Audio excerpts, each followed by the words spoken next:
Ito na siya.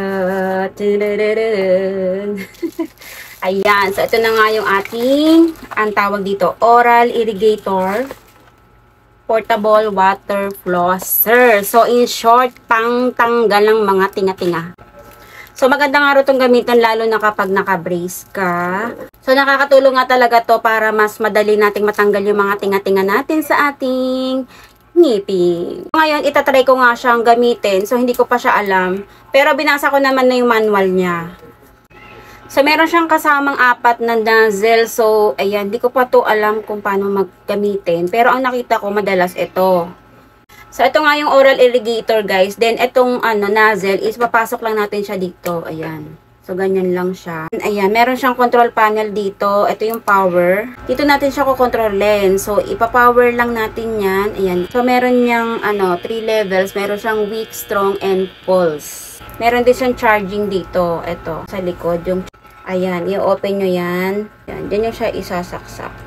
Para gusto niya siyang i-charge. First step natin is, lagyan natin to ng tubig. Itong pinaka, niya. Ayan. Ano niya lang ulit dyan. Ayan. Then, after nyan, pwede niya siyang gamitin. Ayan. So, ang tamang, position is, lang, diretso lang, ganyan, diretso. Diretso. Kung saan yung gustong, Ayan. Sa singit-singit ng ngipin natin. So, ipipindutin ko na, ito. Natin. And then, ayan, pakita ko nga sa inyo yung lakas nung nito. Ayan. Pag nga pumindot kayo, make sure nyo na nakalagay na sa ngipin nyo kasi nga, tumatapon yung tubig, ayan, tumapon. No? So, try na natin ngayon. Pinundan na natin.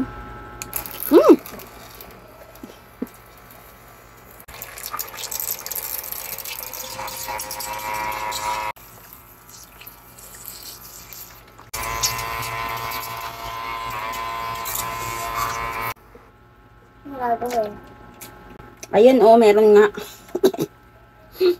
Tinga-tinga, grabe.